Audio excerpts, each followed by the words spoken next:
नमस्कार दोस्तों।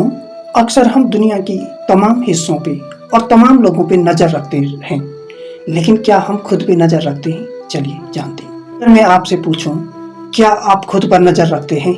तो आप कर क्या रहे हैं? सोच क्या रहे हैं? भोजन कर रहे हैं तो ऐसा तो नहीं कि भूख खत्म हो चुकी है, मगर भोजन के स्वाद के चलते आप फिर भी खाए जा रहे हैं। जिस दिन आप अपने कर्म विचार पर बाज जैसी नज़र रखना शुरू कर दो और यह तय कर लें कि कुछ भी अनावश्यक काम नहीं करेंगे और नेगेटिव नहीं सोचेंगे, आप एक खूबसूरत जीवन की ओर कदम बढ़ा देंगे। जीवन में कोई भी अनचाहा कर्म ना हो, अनचाहे विचार ना हो और अनचाहे परेशानियां भी उनके साथ ही चली जाती हैं। सवाल सिर्फ अपने कर्म और विचार को लेकर सतर्क रहने का है। अक्सर हम इस गलतफहमी में रहते हैं कि हम सब कुछ कंट्रोल कर सकते हैं। हमें क्या पाना है, जीवन को कहीं और कैसे ले जाना है, हमारे बच्चों को कैसा होना है, हमें कैसा जीवन बिताना है, हम भूल जाते हैं। जिस प्रकृति ने हमें जन्म दिया है वह हमारा पूरा ख्याल रख सकती है। हमें सिर्फ उसके प्रति गहरे समर्पण में जीना है। हम कुछ भी कंट्रोल नहीं कर सकते।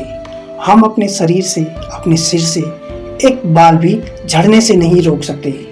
हम कुछ भी कंट्रोल नहीं कर सकते हैं। अगले पल क्या होने वाला है इसका फैसला प्रकृति करेगी, हम नहीं। पूरी दुनिया कोरोना महामारी की चपेट में आई, क्या कोई कुछ कर पाया? रहस्य की बात है यह है कि हम जितना कंट्रोल नहीं करते, जीवन उतना ही कंट्रोल में रहता है। किसी बीमारी को ठीक करने के लिए डॉक्टर अगर 10 तरह की दवाइयां बता दे तो 10 तरह के परहेज रखने को भी बताएगा, तो भ्रमित होना स्वाभाविक है। मगर वह अगर सिर्फ एक दवा दी और तब भी अगर आप गड़बड़ न करें तो दोष आपका ही माना जाएगा। जीवन में आनंद बरसाने की एक ही विधि है, हर पल पूरे होश के साथ मौजूदा पल में बने रहना। इसके अलावा कुछ और करने की जरूरत नहीं है। यह अकेला ही पूरे जीवन को साध लेगा। आप अगर जानने के बाद भी बार बार अतीत और भविष्य के चक्कर में लगाकर परेशान होते रहे तो गलती आपकी ही कही जाएगी।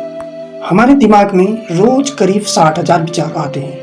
वे आते हैं और जाते हैं, बशर्ते कि हम उन्हें पकड़े नहीं। विचारों को पकड़ने पर वे इमोशन में तब्दील होने लगते हैं और इमोशन शरीर में रासायनिक क्रियाएं शुरू करते हैं। नकारात्मक विचार नकारात्मक क्रियाएं करते हैं और शरीर में हानिकारक टॉक्सिक रिलीज होते हैं जो हमारे शरीर के आंतरिक हिस्सों को नुकसान पहुंचाते हैं। इसलिए नकारात्मक विचारों को जितनी जल्दी हो जाने दो, उन्हें पकड़ने की गलती न करें। नमस्कार।